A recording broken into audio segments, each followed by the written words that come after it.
Jar ज्वलंत उदाहरण होउची एई कला संस्कृति ऐतिह्य परंपरा महामेलन लोक महोत्सव आउ मध्य यह सत जे मनुष्य सभ्यता विकास लाभ करे स्मृति रे एवं एई संस्कृतिर परिप्रकाश होता है सही अंचल कला और साहित्य रे आमे जदि देखिबा रंगवती रसरकेली रुमकुजुमा डालखाई जाईपुल घुमरा आदि गीत आमको एक स्वतंत्र परिचय देछि।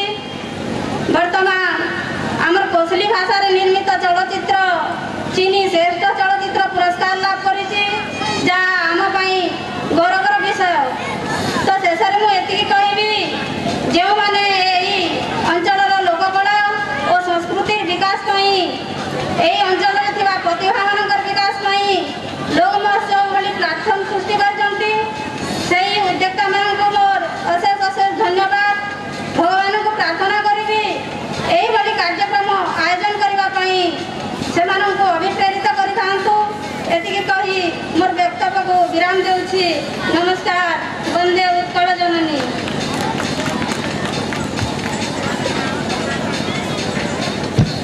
धन्यवाद श्रीमती मल्लिक महोदय।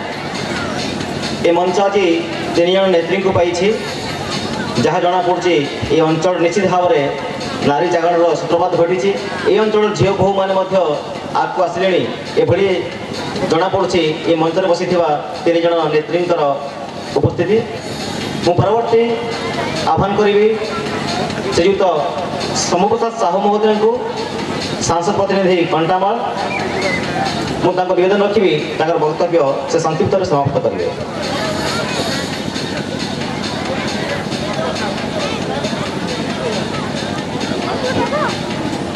चतुर्थ राज्यस्तरीय कंटामाल लोक महोत्सव सभापति महोदय तथा लोक महोत्सव आवाहक शंकरसन प्रधान महोदय उपस्थित थिबा मान्यवर विधायक मोहिदर राणा महोदय तथा उपस्थित थिबा हरिहर प्रधान महोदय उपस्थित थिबा सरपंच संघर सभापति प्रमोद राणा महोदय और उपस्थित थिबा 1 नंबर जोन जिला परिषद सभ्या मुक्तासिनी मल्लिक महोदया उपस्थित थिबा 2 नंबर जोन ममता प्रधान जिला परिषद सभ्या महोदय और उपस्थित थिबा ब्लॉक उपाध्यक्षा तथा उपस्थित थिबा गुरुजी अवधूत साहू महोदय और कोण अणकोणरू आसीथिबा गुरुजन तथा उपस्थित थिबा प्रिंस मीडिया और उपस्थित थिबा छोट बड़ भाई और भौणी माने समस्त को 2018 हार्दिक अभिनंदन जनाऊँगी। लोक महोत्सव जिला स्तर में चलता किंतु 4 वर्ष है जो लोक महोत्सव हाथ को कंटामाल ब्लॉक कर्मकर्ता लोक महोत्सव जो कर्मकर्ता हाथ को नहीं यह गोटे गौरवर कथा। आगामी दिन रे जो लोक महोत्सव कंटामाल ये चली आम कंटामाल गोटे गौरवर कथा और कंटामाल उन्नति दिगरे कंटामाल विधायक महोदय बहुत कार्यक्रम हाथ को नहीं और से निश्चित भाव में कंटामाल ब्लॉक आगू किभली भाव में जीव तार उन्नति दिगरे हाथ बढ़ेबे यह मोर अनुरोध हेतकी कर मोर वक्तव्य।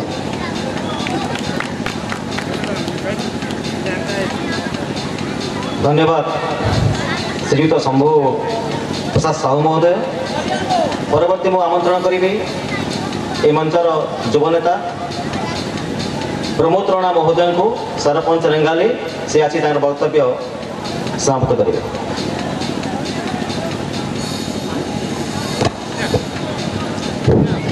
सर्वप्रथमे मु नमस्कार करुच्ची। आज ये चतुर्थ लोक महोत्सव कंटामाल आमको भेटी देछि द्वितीय रजनी रे एवं आमे सम्मानीय अतिथि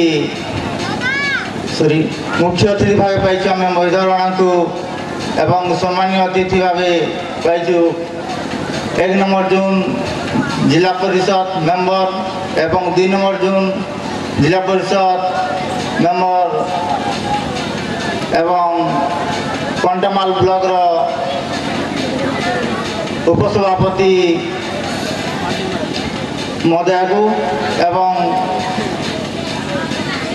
मंचासीन समस्त अतिथि को सम्मुखें थिबा आमर गुरुजन एवं छोट छोट पिला मानू मोर अधिक अभिनंदन। आजिकार यही कंटामाल लोक महोत्सव रे जोग देइथिबा समस्त इलेक्ट्रॉनिक्स मीडिया एवं प्रेस मीडिया बंधुगण को मोर अधिक अभिनंदन। जो छोट छोट कुनी कुनी पिला माने आम ये मंच रे तांकर जो प्रदर्शन करेंगे नाच गीत रे जो प्रदर्शन करने आसती आम उपभोग करवा एवं धैर्यर सहित आमको अपेक्षा करने पड़ो कारण आम अंचल विकास किसी वक्ता आसती कहे आपण मानकर आम मानकर ये अंचल विकास किसी प्रतिश्रुति दे जाइछंती किंतु मु एतिकी कहबी आम अंचल जो कुनी कुनी छोट छोट पिला मन अछंती तांकर जो नाच गीत किंबा संगीत करबा पई आम अंचल रे गोटे छोट स्कूल दरकार। मु माननीय विधायक को मध्य कहिदिली पलसागुड़ा नाट्य उत्सव रे जे आम अंचल रे छोट छोट कुनी कुनी पिला माने तांकर संगीत डांस प्रतिभा देखौछंती तेणुक मु मान्यवर विधायक को मु अनुरोध करुछि आम ये अंचल रे गोटे संगीत किबा डांस स्कूल टे खोलिले आम अंचल पिला माने जो छोट छोट कुनी कुनी पिला माने उपकृत हेबे एवं आगामी दिन रे आम अंचल रे से माने बड़ प्रतिभा कलाकार होई गढ़ी उठे बोली मु आशा करुछि। एतिकी कही मो वक्तव्य रखुछि। नमस्कार।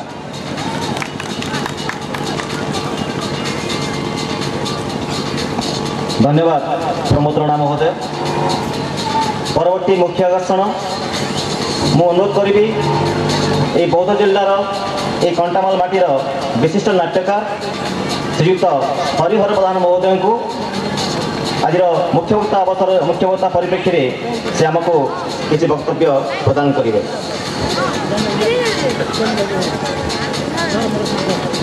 प्रथम माटी को प्रणाम। आज मुख्य अतिथि आमर प्रिय विधायक श्री राणा, सम्मानित अतिथि श्रीमती प्रधान, श्रीमती बेहरा, श्रीमती मल्लिक, युव सरपंच श्री राणा, युव सरपंच श्री राणा, युव सरपंच श्री राणा, पूर्वतन ब्लॉक चेयरमैन तथा ए महोत्सव आवाहक श्री प्रधान, सभापति श्री दास, संपादक मोर बंधु Shri Sahu, print media electronics media बंधुगण, भाई भौणी माने, कलाकार भाई माने, ये माटी गंधभूमि ये माटी कंटामाल, ये माटी कन्हेन गुड़ीर माटी। मु तो जिते बड़े 1956 मसीह कंटामाल मध्य इंग्राजी विद्यालय छात्र थी सेते मु देखी माटी कन्हेन गुड़ी देवी को पूजा कर आसी आदि वर्ष। तेणु से आदिम जनजातिर माटी गंध माटी कन्हेन गुड़ीर माटी को मोर जुहार। चतुर्थ लोक महोत्सव शीत राति गोटे शीत रातिर शीतुआ पवन भितर आपण मैंने बसती मो सामने कलाकार भाई मैंने अच्छा नृत्य गीत से सजबाज होती। एपटे चली वाणिज्य मेला ଏପଟେ କଳା ସଂସ୍କୃତିର ମଞ୍ଚ ଯେମିତି ଗୋଟେ ସାଂସ୍କୃତିକ ମିଳନ ବୃତ୍ତି ଏବଂ ପ୍ରକୃତିର ଏଠି ପ୍ରକୃତି ଚାଲିଛି, ଗୋଟେ ରୁଚି ଚାଲିଛି, ମନ ଭିତରେ ଗୋଟେ ଚେତନା ଯାହା ଅଛି ତାହା ଉଜ୍ଜୀବିତ ହେଉଛି ନୃତ୍ୟ ଗୀତ ଭିତରେ। ସେପଟେ ପ୍ରକୃତି ବଞ୍ଚିବାର ଯେଉଁ କୌଳିକ ପ୍ରଥା, ବୃତ୍ତିର ପ୍ରଥା, ପ୍ରବୃତ୍ତିର ପ୍ରଥା ସେପଟେ ଚାଲିଛି। ବୃତ୍ତି ଏବଂ ପ୍ରବୃତ୍ତିରେ ମିଳନ ସ୍ଥଳ କଣ୍ଟା। ମୁଁ ଯେତେବେଳେ ଛାତ୍ର ଥିଲି ସେତେବେଳେ ତ କୁହାଯାଉଥିଲା, ମୁଁ ବି ଦେଖିଛି ଏଇ ଯେଉଁ ମଞ୍ଚରେ ଆଜି ଆମେ ଠିଆ ହେଇଛୁ ଏଠି କଣ୍ଟା ବଣ ଥିଲା, ମାଳ ମାଳ କଣ୍ଟାର ବଣ ଥିଲା, କଣ୍ଟା ମାଳ ମୁଁ ଦେଖିଛି ନିଜେ। ତେବେ ସେଇ ମାଳ ମାଳ କଣ୍ଟା ମାଳ ଆଜି ଅକଣ୍ଠିତ ହେଲା, କଣ୍ଟକ ଶୂନ୍ୟ ହେଇଯାଇଛି, ବଦଳି ଯାଇଛି ରାସ୍ତା ଘାଟ, ଘର ଦ୍ୱାର ସବୁକିଛି, ଚେହେରା ବଦଳି ଯାଇଛି, ମାନଚିତ୍ର ବଦଳି ଯାଇଛି। ମୁଁ ଯେତେବେଳେ ପଢୁଥିଲି ଏ କଥା ମୁଁ କାହିଁକି କହୁଛି କମ୍ କହିବି, ଗୋଟେ ସ୍ମୃତିଚାରଣ କରୁଛି ଅତୀତ। ଆମେ ଯଦି ଅତୀତକୁ ଭୁଲିଯିବା ତାହେଲେ ବର୍ତ୍ତମାନ ସ୍ଥିତି ଆମର ଜୋର ହେବ ନାହିଁ, ଆଗାମୀ ପାଇଁ ଆମେ କିଛି ଚିନ୍ତା କରିପାରିବା ନାହିଁ। ଆପଣମାନେ ଜାଣିଛନ୍ତି ବହୁତ ଶିକ୍ଷିତ ଯୁବକ ଅଛନ୍ତି, ତାଙ୍କରି ଭିତରେ ଗୋଟେ ଚେତନା ସୃଷ୍ଟି ହେଉଛି ଲୋକ ଉତ୍ସବ ପାଇଁ, ବହୁତ ଆନନ୍ଦର କଥା। ଆପଣମାନେ ଜାଣିଛନ୍ତି ପଢ଼ିଛନ୍ତି ଯେ ସବୁବେଳେ ଅତୀତ, ବର୍ତ୍ତମାନ ଏବଂ ଆଗାମୀକୁ ଯଦି ଆମେ ଗୋଟିଏ ସରଳ ରେଖାରେ ବାନ୍ଧି ନ ପାରିବା ତାହେଲେ ଆମର ସମାଜ ରହିବ ନାହିଁ, ସଂସ୍କୃତି ରହିବ ନାହିଁ, ଲୋକ ଗୀତ ଲୋକ ନୃତ୍ୟ ସଂସ୍କୃତି କିଛି ରହିବ ନାହିଁ, ଧର୍ମୀୟ ଭାବନା ରହିବ ନାହିଁ। ତେଣୁ ଗୋଟେ ଇଂରାଜୀ କବି ବାସ୍ତବିକ କହିଛନ୍ତି ଯେ always find past, present and future in one line. ତେଣୁ ଗୋଟିଏ ରେଖାରେ ଯଦି ଆମେ ଅତୀତକୁ ବର୍ତ୍ତମାନକୁ ଏବଂ ଆଗାମୀକୁ ବାନ୍ଧି ଦେଇପାରିବା ଆମ ଭିତରେ ଗୋଟେ ସଦ୍ଭାବ ସୃଷ୍ଟି ହେବ। ସେ ଭାବନା ତ ସଂସ୍କୃତି। ସେଥିପାଇଁ ଆଦିମ ଯୁଗରେ ବହୁତ ପୂର୍ବରୁ ଆଦିମ ଜନଜାତି ନାଚୁଥିଲା, ଗାଉଥିଲା। ପାହାଡ଼ର ଝରଣାର କୁଳୁ କୁଳୁ ଶବ୍ଦରେ ଯେତେବେଳେ ପାହାଡ଼ି ଝିଅଟି ଝାଣ୍ଟି ଧରି କାଠ ଧରି ମାନ୍ଦଳର ତାଳେ ତାଳେ ଧମସା ମାନ୍ଦଳର ତାଳେ ତାଳେ କନ୍ଦ ମାଟି କଣ୍ଟାମାଳର ଅନତି ଦୂରରେ ଜଙ୍ଗଲ ବାଉଁଶ ଜଙ୍ଗଲ ଭିତରେ ନାଚି ନାଚି ଝରଣାର କୂଳେ କୂଳେ ଆସୁଥିଲା, ଗୀତ ଗାଇ ଗାଇ ଆଉଥିଲା, ମନେ ମନେ ଗୀତ ଗୁଣୁଗୁଣୁ କରୁଥିଲା। ସେ ଗୀତରେ ଥିଲା ତା ମନର କଥା, ମନର ବ୍ୟଥା, ହସ କାନ୍ଦ, ଜୀବନର ସଙ୍ଗୀତ ସେଠି ଫୁଟି ଉଠୁଥିଲା। ତେଲ ବି ବହୁଛି ବନ୍ଧୁଗଣ, ଏଇଟା ସଂସ୍କୃତି ମାଟି ଗୋଟେ ଭାବ ବିହ୍ୱଳ ହେଇଯାଉଛି। ଏଇଥିପାଇଁ ଏ ମାଟିରେ ମୁଁ ପ୍ରଥମରେ ନାଚ ନୃତ୍ୟ ଆରମ୍ଭ କରିଥିଲି ମଞ୍ଚରେ ମଧ୍ୟ ଇଂରାଜୀ ବିଦ୍ୟାଳୟରେ ଯେତେବେଳେ ଷଷ୍ଠ ଶ୍ରେଣୀର ଛାତ୍ର ଥିଲି। ନାଇଯାଉ କା ନୂଆଖାଇ ସରଗର ତରା, ସ୍ୱର୍ଗତ ଦଶରଥ ନାୟକ ଯେ ଗୁରୁ ଥିଲେ ତାଙ୍କୁ ମୁଁ ସ୍ମରଣ କରୁଛି, ସେ ମୋତେ ଶିଖେଇଥିଲେ ନାଇଯାଉ କା ନୂଆଖାଇ ସରଗର ତରା, ତୋର ସାଙ୍ଗେ ମୁଇଁ ନେଇଯାଏ କେରୁଆ ଟୁରା। ମୁଁ ସେ ଝିଅ ରୋଲଟା କରୁଥିଲି, ସମ୍ବଲପୁରୀ ଶାଢ଼ୀ ପିନ୍ଧିଥିଲି। ଷଷ୍ଠ ଶ୍ରେଣୀର ଛାତ୍ରରୁ ସେ ନୃତ୍ୟ ପରେ ପରେ ପରେ ପରେ କେତେ ନାଟକ, କେତେ କଥା, କେତେ ଜୀବନର କେତେ କଥା କାହାଣୀ ଆଜି 72 ବର୍ଷରେ ଉପନୀତ ହୋଇ ମୋର ମନେ ପଡ଼ୁଛି ଏ କଣ୍ଟାମାଳେ ମାଟିକୁ ମୁଁ ଜୁହାର କରୁଛି। ଏଇଥିପାଇଁ ଯେ ଏ ମାଟି ମୋତେ ନୃତ୍ୟ ଶିଖାଇଛି, ଏ କଣ୍ଟାମାଳ ମାଟି। ମଞ୍ଚରେ ଏଇ ମଧ୍ୟ ଇଂରାଜୀ ମଞ୍ଚର ଗୋଟେ ମାଟି ମଞ୍ଚରେ ମୁଁ ନାଚିଛି। ପେଟ୍ରୋମକ୍ସ ଲାଇଟ୍ ଆଲୁଅରେ ପର୍ଦା ଯେତେବେଳେ ଟଣା ଯାଉଥିଲା, ଦଉଡ଼ିରେ ବାଉଁଶ ସାହାଯ୍ୟରେ ପର୍ଦା ଉଠି ଉଠି ଆସୁଥିଲା। ଆମେ ଯେତେବେଳେ ଠିଆ ହେଉଥିଲୁ ମଞ୍ଚରେ ଲାଇଟ୍ ଜଳୁଥିଲା, ମନ ଭିତରେ ଗୋଟେ ସଂଖ୍ୟା ଆସୁଥିଲା, ଏଇ ଯେ ଦର୍ଶକ କେମିତି ମୁଁ ନାଚିବି। ସେଇ ନାଚ ନୃତ୍ୟ ଗୀତ ଯାହାକି ସ୍ୱର୍ଗରେ ମଧ୍ୟ ସେଇ କଥା ଦେବରାଜ ଇନ୍ଦ୍ର ଯେତେବେଳେ କହିଲେ ବ୍ରହ୍ମାଙ୍କୁ, ହେ ବ୍ରହ୍ମା, ହେ ସୃଷ୍ଟିକର୍ତ୍ତା, ଏ ଦେବତା ମାନେ ସବୁ କିଛି କରୁଛନ୍ତି ପ୍ରଭୁ, କିନ୍ତୁ ନାଚ ଗୀତର ତ କିଛି ନାହିଁ ବ୍ୟବସ୍ଥା, ତାଙ୍କ ପାଇଁ କରାଯାଉ। ଆଦେଶ ଦେଇଥିଲେ ସୃଷ୍ଟିକର୍ତ୍ତା। ସେଇଦିନ ସେ ସ୍ୱର୍ଗରେ ହେ ଶିବ, ତୁମେ ଏମାନଙ୍କୁ ନୃତ୍ୟ ପ୍ରଦର୍ଶନ କର। ଆରମ୍ଭ ହେଲା ତାଣ୍ଡବ ନୃତ୍ୟ, ଶିବ ତାଣ୍ଡବ। ସେ ଶିବ ତାଣ୍ଡବ ପ୍ରଳୟ ପାଇଁ ନଥିଲା, ସେ ତାଣ୍ଡବ ଥିଲା ଲଳିତ ତାଣ୍ଡବ, ମନମୁଗ୍ଧକର ନୃତ୍ୟ। ଶିବ ତାଣ୍ଡବର ତାଳେ ତାଳେ କେତେ ଯୁଗ ବିତିଗଲାଣି, କେତେ ହଜାର ହଜାର କୋଟି କୋଟି ବର୍ଷ ପରେ ସେ ଦଣ୍ଡ ନୃତ୍ୟ ବଞ୍ଚିଛି, ତାଣ୍ଡବ ନୃତ୍ୟ ଏ ଅଞ୍ଚଳ ଦଣ୍ଡ, ଏ ଅଞ୍ଚଳର ଲୋକ ନୃତ୍ୟ ଦଣ୍ଡ ବଞ୍ଚିଛି ଶିବ ତାଣ୍ଡବର ଫର୍ମ ଭିତରେ। ତେଣୁ ବନ୍ଧୁଗଣ, ନୃତ୍ୟ ଗୀତ ସଙ୍ଗୀତ ମନକୁ ଉଲ୍ଲସିତ କରିଦିଏ, ଆନନ୍ଦିତ କରିଦିଏ। କେତେ ଲୋକ ଅଛନ୍ତି ନାଚ ଦେଖି କଥା ଶୁଣିବା ପାଇଁ ନୁହଁ କଥା ତ ଅନେକ ଅଛି କହିବାର କଥା ସମଗ୍ର ରାତି କହିଲେ ମଧ୍ୟ ସରିବ ନା ଏ ଅଞ୍ଚଳର ଯେଉଁ ଐତିହ୍ୟ ଏଠି ତ ଶ୍ରୀ ରଣା ଜାଣିଛନ୍ତି ଆଜି ନୂଆ କରି ସେ ଏମଏଲଏ ହେଇଛନ୍ତି ଯୁବ ଏମଏଲଏ ବିଧାୟକ କେତେ କଥା କହୁଛନ୍ତି ଅନୁଦାନ ଦେଉଛନ୍ତି ମଞ୍ଚ ପାଇଁ ଦେଉଛନ୍ତି ଜଣେ ମଧ୍ୟ ଆପତ୍ତି କଲେଣି ଯେ ଗୋଟେ ନୃତ୍ୟ ବିଦ୍ୟାଳୟ ଏଠି ହେଉ କେତେ କଥା କରାଯାଉଛି କିନ୍ତୁ ଏ ମାଟି ଅତୀତରେ ଅନେକ କଥା କହିଛି ଅନେକ ଗୁରୁ ଏ ମାଟିର କୀର୍ତ୍ତନ୍ୟ ଗୁରୁ ଏ ମାଟିର ଦଣ୍ଡ ଗୁରୁ ଏ ମାଟିର ଏ ମାଟିର କଷ୍ଟ ସବୁ ପ୍ରସନ୍ନ ସବୁ ଯେଉଁମାନେ ଆମ ନିକଟରେ ନାହାନ୍ତି ଦରବାର ଦଶରଥ ଗୁରୁ କୃତିବାସ ବେଣୁଧର ସାହୁ ଏ ମାଟିକୁ ସେତେବେଳେ ନୃତ୍ୟ ଗୀତ ନାଟକରେ ମାହୁଲ କରିଦେଇଥିଲେ ସେମାନଙ୍କୁ ଏ ମଞ୍ଚ ସ୍ମରଣ କରିବା ଉଚିତ ଆଜି ଏ ମଞ୍ଚର ଆବାହକ ମାନଙ୍କୁ ସମସ୍ତଙ୍କୁ ମୁଁ ଅନୁରୋଧ କରୁଛି ସେଇ ଅନ୍ତରିତ ଆତ୍ମାର ଉଦ୍ଦେଶ୍ୟରେ ମୁଁ ତାଙ୍କୁ ପ୍ରାର୍ଥନା କରୁଛି ଯେ ହେ